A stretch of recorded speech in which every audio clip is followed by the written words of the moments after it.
یا نبی سب کرم ہے تمہارا، یہ جو وارے نیارے ہوئے ہیں۔ اعوذ باللہ من الشیطان الرجیم، بسم اللہ الرحمن الرحیم، وبہ نستعین وہو خیر ناصر و معین۔ تمام تر حمد و ثنا اس خالق لم یزل کے لیے جو خالق ارض و سما ہے، وہ ایسا اول ہے کہ جس سے پہلے کوئی اول نہ تھا، اور ایسا آخر کہ جس کے بعد کوئی آخر نہ ہوگا۔ درود و سلام ہو سید الانبیاء خاتم النبیین محمد مصطفیٰ صلی اللہ علیہ وآلہ وسلم پر، ان کی آل پاک پر، اصحاب منتجمین پر۔ ناظرین کرام، پروگرام نظرانہ عقیدت میں آپ کا میزبان ڈاکٹر سید مظفر حسین رضوی آپ کی خدمت میں حاضر ہے۔ میری جانب سے آپ تمام محترم ناظرین کی خدمت میں السلام علیکم ورحمۃ اللہ وبرکاتہ۔ ناظرین کرام، اللہ رب العزت نے 1,24,000 انبیاء کو انسانوں کی ہدایت کے لیے مقرر فرمایا، بھیجا، اور ان میں سے کچھ انبیاء پر صحائف کا نزول ہوا، اور ان میں 4 ایسے انبیاء ہیں جن پر اللہ رب العزت نے اپنی کتابیں نازل فرمائیں، اور یہ کتابوں میں ایک کتاب قرآن مجید ہے جس کو اللہ رب العزت نے خاتم النبیین محمد مصطفیٰ صلی اللہ علیہ وآلہ وسلم کے لیے معجزہ قرار دیا۔ یہ قرآن معجزے کے طور پہ اللہ تعالیٰ نے حضرت رسول خدا کو عطا فرمائی۔ یہ وہ کتاب ہے کہ یہ کتاب فقط اس کتاب کا احترام کریں، اس کتاب کو چومیں، اس کتاب کو آنکھوں سے لگائیں، اس لیے نہیں اتری، بلکہ اس کتاب کا اصل ہدف اور مقصد اللہ رب العزت کے وہ احکامات ہیں، وہ پیغام ہیں جس میں اللہ رب العزت خود مخاطب ہے انسان سے۔ کہیں پر اللہ تعالیٰ انسانوں سے مخاطب ہے، یا ایھا الناس، کہیں پر اللہ تعالیٰ مسلمانوں سے مخاطب ہیں، مسلمانوں کا تذکرہ ہے، کہیں پر اللہ تعالیٰ ایمان والوں سے مخاطب ہوتے ہیں، کہیں پر مختلف انداز میں اللہ رب العزت نے انسانوں کو مخاطب فرمایا ہے۔ لہٰذا آج ہم اس پروگرام میں قرآن مجید کے نزول کے حوالے سے گفتگو کریں گے، اور اس کی حرمت اور اس کے اندر چھپے ہوئے جو خاص پیغامات ہیں جو انسانوں کے لیے ہیں، جو خاص کر علماء کرام جو اس قرآن مجید کے اندر تدبر غور و فکر کرتے ہیں جو اس حوالے سے، تو ان لوگوں کے لیے وہ بیان کریں گے کہ اس میں اللہ رب العزت نے انسانوں کے لیے کیا کچھ پیغامات دیے ہیں۔ عبد الخالق صاحب ہمارے ساتھ تشریف فرما ہے۔ السلام علیکم ورحمۃ اللہ وبرکاتہ۔ وعلیکم السلام ورحمۃ اللہ وبرکاتہ۔ اور ہمارے ساتھ دوسرے مہمان گرامی حجت الاسلام مولانا سید رضی حیدر صاحب ہمارے ساتھ تشریف فرما ہے۔ السلام علیکم ورحمۃ اللہ۔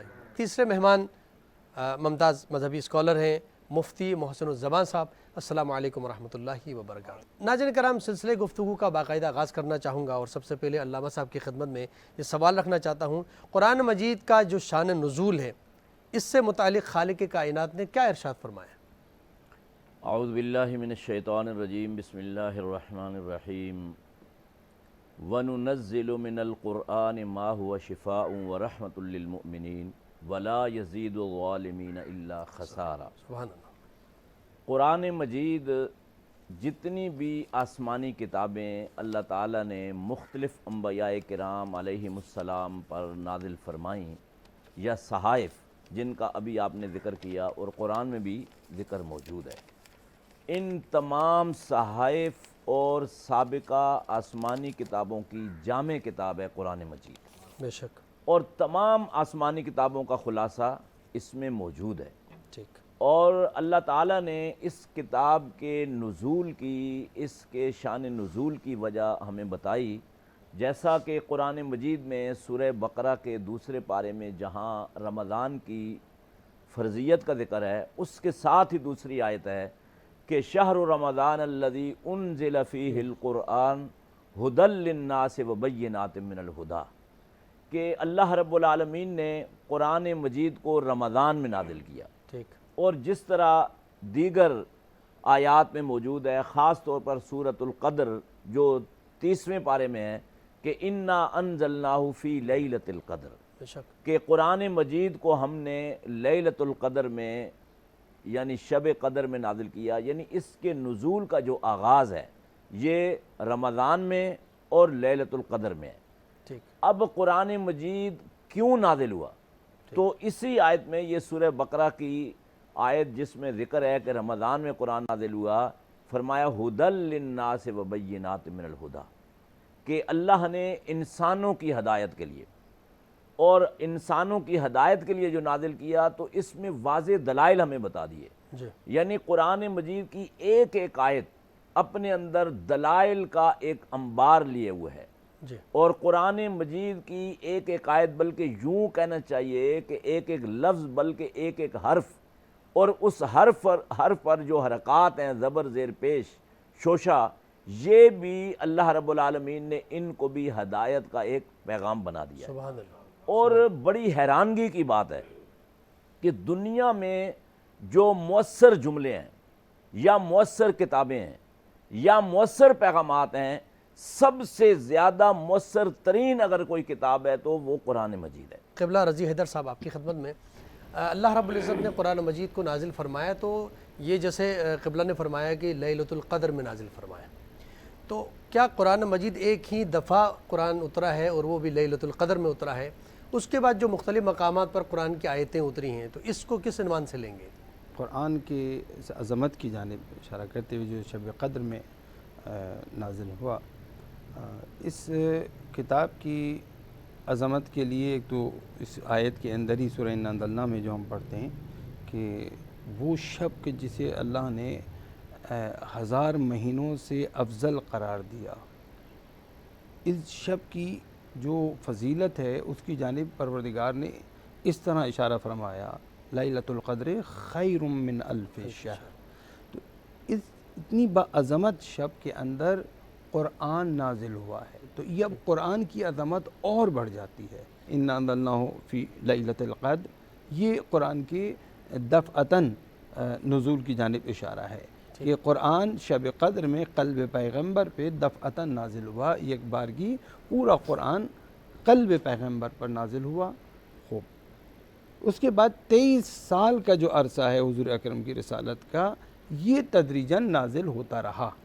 یعنی اس کے بارے میں کچھ مفسرین ان الفاظ کے ساتھ لکھتے ہیں کہ 23 سال میں قرآن نازل نہیں ہوا، بلکہ جبرائیل آ کے اللہ کی جانب سے پیغمبر کو یہ کہتے رہے کہ اے پیغمبر اب یہ کہہ دیجئے، یعنی وہ جو قرآن آپ پہ نازل ہو چکا اس میں سے اب یہ آیت جو ہے وہ بیان کر دیجئے. یہ اس کا تدریجاً ایک سلسلہ تھا. مگر میں جو مقدمتاً عرض کرنا چاہ رہا تھا وہ بات یہ تھی کہ قرآن دیکھیے کہ اس کی عظمت کو سمجھنے کے لیے اور نزول قرآن کی اہمیت جو ہے کہ اس کے نزول سے قبل حضور اکرم کی جو حیات ہمیں 40 سالہ آپ کی بعثت سے پہلے کی نظر آتی ہے خصوصاً، اور وہ دور جو اس سے بھی پہلے کا جہان بشریت، جیسا کہ تاریخ بیان کرتی ہے کہ اس قدر پستی میں ڈوب چکا تھا، خصوصاً جزیرۃ العرب، کہ جہاں پر بیٹیاں زندہ درگور ہوتی تھیں اور ایک کے بدلے جتنا ممکن ہوتا تھا ایک دوسرے کی نسل بعد نسل قتل و غارت گری کا سلسلہ چلتا تھا، اور قافلوں کو لوٹ لینا ایک کمال تھا، ایک ہنر تھا. یعنی وہ کوئی جرم نہیں تھا، بلکہ کوئی قافلہ کے ہاتھ لگ جائے اور اس کو لوٹ کر لے آئے مال، تو سب اس کو ایک کامیابی سمجھتے تھے کہ یہ بڑے کامیاب سفر سے لوٹ کے آئے. وہ لٹیرے، وہ جو گزرنے والے کاروانوں کو لوٹا کرتے، یعنی جرم کا کوئی تصور نہیں تھا. اور طاقت کا ایک جسے کہتے ہیں کہ وہ بول والا تھا کہ جس کے پاس طاقت ہے وہ جو چاہے کر سکتا ہے. خود عبادات کی صورتحال بھی جو چلی آ رہی تھی، رسومات، وہ خانہ خدا کے گرد ننگ دھڑنگ ہو کر جو ہے وہ عبادت طواف کیا کرتے تھے. خانہ کعبہ کی دیوار پہ جانور ذبح کر کے اس کا خون مل دیا کرتے تھے اور گوشت لٹکا دیا کرتے تھے. ایک عجب تصورات تھے. یعنی جہالت میں بھی ڈوبے ہوئے تھے اور جاہلیت میں بھی ڈوبے ہوئے تھے. یہ جو تاریکیاں تھیں، یہ گوناگوں قسم کی تاریکیاں تھیں، ان تاریکیوں سے قرآن کریم نے نازل ہو کر جہان بشریت کو نکالنے کا جو آغاز کیا وہ جزیرۃ العرب سے کیا. اچھا، اس کے ساتھ ساتھ ہم یہ دیکھتے ہیں کہ پیغمبر خدا 40 سال تک رہے. آپ کو امین کہا جاتا تھا، آپ کو صادق کہا جاتا تھا. محمد ابن عبداللہ پسندیدہ ترین آدمی تھا، پسندیدہ ترین جوان تھا سب کے نزدیک صلی اللہ علیہ وآلہ وسلم، اور آپ سے کوئی کسی کو مخاصمت نہیں تھی. مگر جیسے ہی قرآن نازل ہونا شروع ہوا، جیسے ہی پیغمبر نے اس پیغام الہی کو پہنچانا شروع کیا، یہاں سے ساری دشمنیاں شروع ہو گئیں. تو معلوم ہوا کہ دشمنی محمد ابن عبداللہ صلی اللہ علیہ وآلہ وسلم سے نہیں تھی، دشمنی محمد رسول اللہ صلی اللہ علیہ وآلہ وسلم سے ہے. دشمنی کا بنیادی سبب یہ قرآن بنا، ورنہ 40 سال تک تو پیغمبر اسی معاشرے میں تھے، امین کہلائے جا رہے تھے، صادق کہلائے جا رہے تھے. مگر قرآن جب نازل ہونا شروع ہوا تو وہیں سے وہ سیاس طبقہ، وہ مقتدر طبقہ جس نے پہلی دعوت پہ ہی جب پیغمبر نے فرمایا قولوا لا الہ الا اللہ تفلحوا، وہ سمجھ گئے کہ یہ جو دعوت ہے پیغمبر کی، یہ جو آپ پیغام پہنچا رہے ہیں، جس خدا کی جانب دعوت دے رہے ہیں، اس کے معنی وہ سمجھ گئے، کیونکہ عام پبلک نہیں سمجھتی، مگر مقتدر طبقہ جو ہے، سیاس طبقہ جو ہے، وہ فوراً سمجھ گیا کہ یہ ہمارے اقتدار کا خاتمہ ہے، کیونکہ یہ اس خدا کی بات کر رہا ہے جو خدا بولتا ہے، ہمارے خدا نہیں بولتے، ان خداؤں کو جو ہم نے بنا رکھا ہے ان کے دہنوں میں ہم اپنے الفاظ رکھتے ہیں، جبکہ محمد کا خدا صلی اللہ علیہ وسلم کا خدا وہ ہے کہ جو اسے پیغام دیتا ہے۔ تو یہ جو ایک سلسلہ تھا دشمنی کا پیغمبر اکرم سے، وہ بھی قرآن کی وجہ سے، یعنی اس رسالت کی وجہ سے، یعنی اس پیغام کی وجہ سے۔ یہ پیغام کی اتنی عظمت، یہ پیغام آیا تھا ان گوناگون، جن کی اگر تفصیل میں جاؤں گا تو آپ سمجھتے ہیں کہ انشاءاللہ متوجہ ہیں کہ جو تاریکیاں تھیں، جسے ہم آیت الکرسی کے آخر میں حصے میں پڑھتے ہیں کہ جو پروردگار عالم جو ہے وہ کن لوگوں کا ولی ہے، واضح فرماتا ہے اللہ ولی الذین آمنوا یخرجہم من الظلمات الی النور والذین کفروا اولیاءہم الطاغوت یخرجونہم من النور الی الظلمات۔ تو یہ قرآن وہ ہے کہ جو ظلمات سے نکالنے کے لیے آیا ہے۔ اب ظلمات کی تعریف کیا ہے، یہ تاریکیاں کیا ہیں؟ یہ گوناگون قسم کی اخلاقی تاریکی موجود تھی، وہاں پہ معاملات کی تجارتی تاریکی موجود تھی، ثقافتی تاریکی موجود تھی، اسی طرح فکری تاریکی موجود تھی، ہر حوالے سے جس حوالے سے آپ دیکھیں گے تاریکیوں میں ڈوبا ہوا معاشرہ تھا، تمام تر تاریکیوں سے نکالنے کے کے لیے ہدایت بن کے قرآن ایک ہی قرآن ہے۔ ناظرین کرام، یہاں پر ایک مختصر سا بریک کا وقت ہوتا ہے، بریک کے بعد دوبارہ آپ کی خدمت میں حاضر ہوں گے، ہمارے ساتھ رہیے۔ یا نبی سب کرم ہے تمہارا، یہ جو وارے نیارے ہوئے ہیں۔ یا نبی سب کرم ہے تمہارا، یہ جو وارے نیارے ہوئے ہیں۔ ناظرین کرام، ایک بار پھر آپ کا خیر مقدم۔ مفتی محسن الزمان صاحب، قرآن مجید میں ارشاد ہے بسم اللہ الرحمن الرحیم انا نحن نزلنا الذکر و انا لہ لحافظون۔ تو اس میں اور بھی کلام پروردگار کے جیسے توریت ہو، انجیل ہو، زبور ہو، ان کلاموں کے بارے میں اللہ نے کوئی گارنٹی نہیں دی، ان کی حفاظت کی ذمہ داری اس طرح نہیں لی جس طرح قرآن کے لیے۔ کیا اس کا ہدف اور مقصد ہے، کیا فلسفہ ہے کہ اللہ تعالیٰ نے قرآن کی حفاظت کی ذمہ داری لی؟ اعوذ باللہ من الشیطان الرجیم، بسم اللہ الرحمن الرحیم، شہر رمضان الذی انزل فی القرآن آمنت باللہ صدق اللہ العظیم۔ ماشاءاللہ دونوں علماء کرام نے بڑے ہی واضح طور پہ قرآن کی عظمت اور اس کی شان و عظمت کو آپ کے سامنے رکھا۔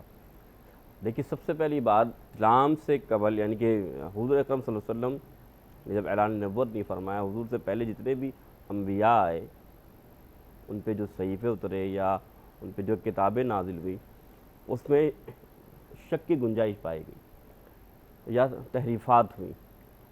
قرآن کے بارے میں فرمایا نحن نزلنا، ہم نے اسے نازل کیا اور ہم اس کی بات فرماتے ہیں۔ تو اس کی کیا وجہ ہے؟ دیکھیں، سب سے پہلی وجہ، حضور آخری نبی ہیں۔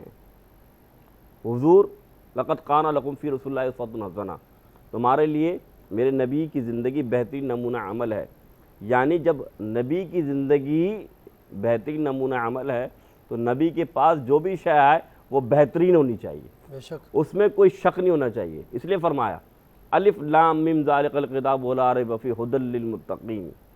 ابھی جو قبلہ نے آیت تلاوت کی نا، شہر رمضان الذی انزل فیہ القرآن، یہ قرآن رمضان میں نازل ہوا، کس لیے ہوا؟ ہدایت انسانی کے لیے، انسان کی ہدایت کے لیے۔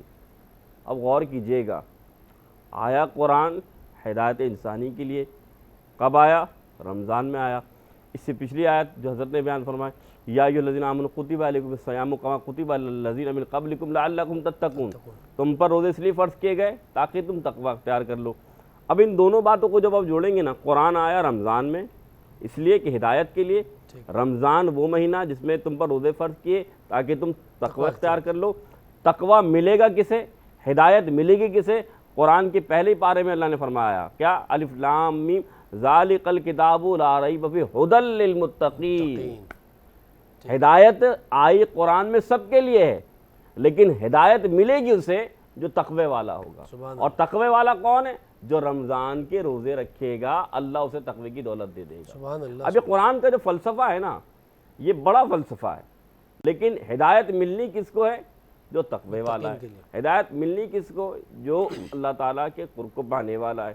اور میں گزارش کروں گا جو علامہ عبدالخالق فریدی صاحب کی خدمت میں یہ سوال رکھنا چاہتا ہوں کہ قرآن مجید کتاب ہدایت ہے، اس کتاب کی عملی صورت ہماری زندگیوں میں کیوں نظر نہیں آتی؟ جیسے مفتی صاحب نے بھی یہ بیان کیا، تو کیا ایسی بات ہے کہ ہم قرآن پڑھتے ہیں لیکن اس قرآن میں کیا کہا جا رہا ہے اس پر عمل نہیں کرتے؟ اللہ تعالیٰ نے جو قرآن نازل کیا ہے، اس قرآن کے نزول کا سبب اور وجہ بھی ہمیں بتا دی کہ وَتِلْكَ الْأَمْثَالُ نَضْرِبُهَا لِلنَّاسِ لَعَلَّهُمْ يَتَفَكَّرُونَ، سبحان اللہ۔ کہ یہ جو مثالیں قرآن میں اللہ نے حقائق بیان کر دیے ہیں، سچے قصے بیان کر دیے ہیں، انبیاء کے واقعات بیان کر دیے ہیں، اور بہت ساری دیگر مثالیں بیان کر کے انسانوں کے ضمیر پر، انسانوں کے دل پر اللہ نے دستک دی ہے، بے شک۔ اور یہ کہا کہ آپ اس میں غور و فکر کیوں نہیں کرتے؟ اور جب وہ غور و فکر نہیں کرتے تو پھر اللہ نے کہا کہ افلا یتدبرون القرآن ام علی قلوب اقفالها، کہ کیا ہوا ہے کہ آپ کے دل پہ تالے لگے ہوئے ہیں، یعنی آپ نے اپنے دلوں کو قرآن کو سمجھنے سے خود بند کر کے ان پہ تالے لگا دیے ہیں، اور تالا تو وہی کھولے گا جس کے پاس چابی ہوگی، یعنی آپ اپنے دلوں کو کیوں نہیں کھول رہے؟ اور جیسے علامہ اقبال نے کہا کہ جب تک نہ ہو تیرے ضمیر پہ نزول کتاب، گرا کشا ہے نہ راضی نہ صاحب کشاف۔ میں یہ سمجھتا ہوں کہ جس طرح مغرب میں ایک تحریک چل پڑی ہے قرآن کو پڑھنے کی، اور ایک آپ نے پہلے سوال مفتی صاحب سے کیا تھا کہ یہ جو قرآن ہے اللہ نے اس کے بارے میں کہا کہ ہم نے اس کو نازل کیا اور ہم اس کی حفاظت کریں گے، تو دیگر جو کتابیں ہیں وہ اصل شکل میں آج موجود نہیں ہیں، تورات بھی، انجیل بھی، زبور بھی، اور اصل شکل میں نہیں ہیں، ان میں بہت ساری تبدیلیاں ہیں، تو قرآن میں تبدیلیاں کیوں نہیں ہوئیں؟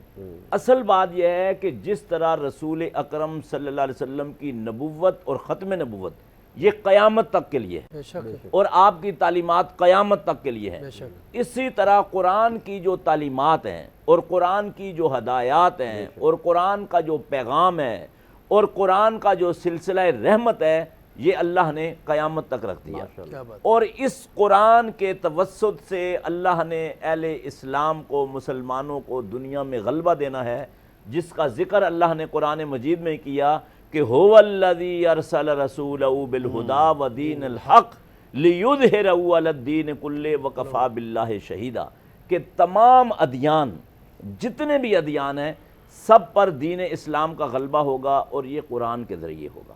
میں یہ پیغام دوں گا سچ ٹی وی کے توسط سے ناظرین کو کہ وہ قرآن مجید کو سمجھنے کی کوشش کریں، اس کے معنی کو، اس کے پیغامات کو علماء کے ساتھ بیٹھیں اور علماء سے سیکھیں اور اس کا تکرار کریں اور اپنے گھروں میں اس کو نافذ کریں، تاکہ جو مسائل ہمارے ہیں معاشرے میں، یہ مسائل لے کر ہم عدالتوں میں نہ جائیں۔ اگر قرآن کو ہم سمجھ لیں تو یہ ہمارے مسائل ہمارے گھر میں، ہمارے شہر میں، ہمارے معاشرے میں، ہمارے علاقے میں حل ہو سکتے ہیں، لہذا اسے سیکھنے کی بے کوشش شک قبلہ سید رضی حیدر صاحب یقیناً علامہ صاحب نے بہت اچھی گفتگو فرمائی۔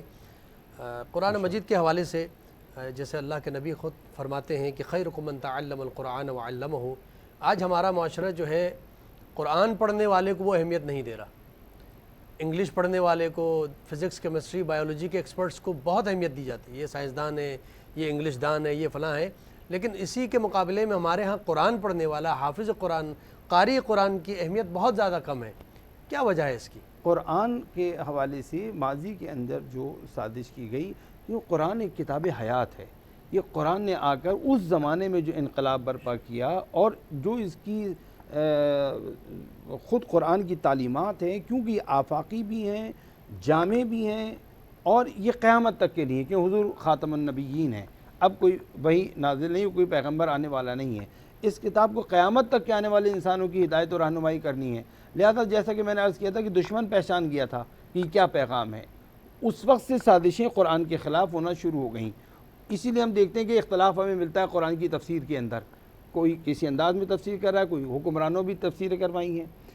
سابق جو ماضی کے اندر ہیں سازشی، انہوں نے بھی، اور آج بھی آپ نے دیکھا ایک بدبخت انڈیا کے اندر جو ہے وہ کھڑا ہوتا ہے اور وہ قرآن کے حوالے سے اس کی جو وہ آیات جو جہاد پر مبنی ہیں، جو دشمن کے لیے خطرہ بنی ہوئی ہیں، جن سے وہ پہلے سے جو ہے وہ خوفزدہ ہے، ان کو نکالنا چاہتا ہے۔ قرآن کے حوالے سے سازشیں ہم دیکھ رہے ہیں آج بھی ہے، یا مغرب میں جس طرح قرآن کی توہین کی گئی، مثلا جلایا گیا، اور دوسری صورتیں جو انہوں نے اپنائی، یہ سب کس لیے؟ تاکہ قرآن کی جو آفاقی اہمیت ہے، قرآن کو ایک سیکٹرین کتاب بنا دیا جائے، ایک فرقہ وارانہ کتاب بنا جائے، ایک خاص ملت کی کتاب بنا دیا جائے، جبکہ قرآن جو ہے وہ کہتا ہے یا ایھا الناس، یعنی کچھ مقامات آپ کو ملیں گے جہاں انسانوں کو مخاطب قرار دیتا ہے، جیسے یا ایھا الناس انتم الفقراء الی اللہ، یہاں انسان مخاطب ہے۔ قرآن تمام انسانوں کو، یا حضور اکرم کو فرماتے ہیں کہ آپ کو تمام انسانوں کے لیے بھیجا گیا، وما ارسلناک الا کافۃ للناس، نہیں بھیجا ہم نے آپ کو پیغمبر مگر تمام انسانوں کے لیے، یعنی یہ پیغام تمام انسانوں کے لیے۔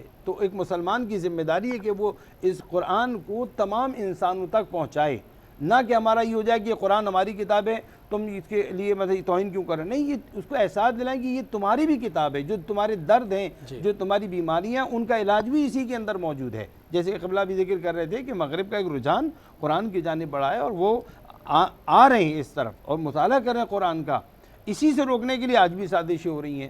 تو قرآن کی جو اصل اہمیت ہے اس کو اجاگر، اب دیکھیں نا، ہم ظاہر پرست رہے ہیں، اس ظاہر پرستی کا ہم نے ایک مظاہرہ دیکھا ماضی کے اندر، جنگ صفین میں نیتوں پہ قرآن بلند کیا گیا، آدھا لشکر جو ہے وہ رک گیا جنگ کرنے تھے کہ جی ہم قرآن سے جنگ نہیں کریں گے، قرآن پہ فیصلہ وہاں پہ، یا یہی قرآن ہے اس کا دوسرا ایک پہلو کہ آج 14 سال بعد بھی ہم دیکھتے ہیں کہ انقلاب اسلامی برپا ہوا الحمدللہ، اور آج 40 سال سے زیادہ ہو گیا، اور ظالم و استکباری قوتوں کے مقابلے میں ڈٹے ہوئے ہیں، اور دنیا کی ساری یہ استکباری قوتیں خوفزدہ ہیں۔ کیوں؟ اس لیے کہ وہ سمجھ رہی ہیں کہ جو اصل قرآن پر پریکٹیکل جو اب سامنے آ رہا ہے، جس کے نتیجے میں اتنی پابندیوں کے باوجود جمہوری اسلامی آج ایٹمی ٹیکنالوجی حاصل کر چکا ہے، نانو ٹیکنالوجی حاصل کر چکا ہے، اور ہر جگہ ان کے درندوں کو، داعش کے ہوں یا دیگر ہوں، ان سب کو جو ہے وہ انہوں نے وہاں پہ ڈیفیٹ کیا ہے، ان کو شکست سے دوچار کیا ہے۔ یہ سب قرآن کی تعلیمات پر ہے۔ خود پارلیمنٹ کے اندر حافظ قرآن کس قدر موجود ہیں، یہ مثلا یہ ہے خوف اصل میں۔ آج اس وقت کی ضرورت ہے ایک قرآنی معاشرے کا قیام، جی،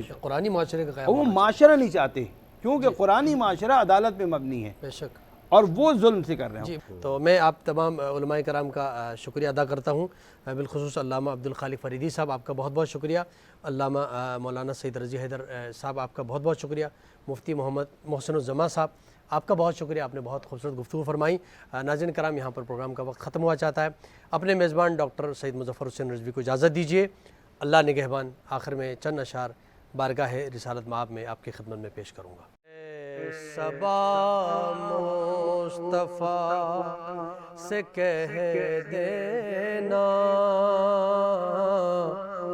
غم کے مارے سلام کہتے ہیں، یاد کرتے ہیں تم کو شام و سحر، دل ہمارے سلام کہتے ہیں۔ اللہ اللہ حضور کی باتیں، مرحبا رنگ و نور کی باتیں، چاند جن کی بلائے لیتا ہے، چاند جن کی بلائے لیتا ہے، اور ستارے سلام کہتے ہیں۔ اے صبا مصطفیٰ سے کہہ دینا، غم کے مارے سلام کہہ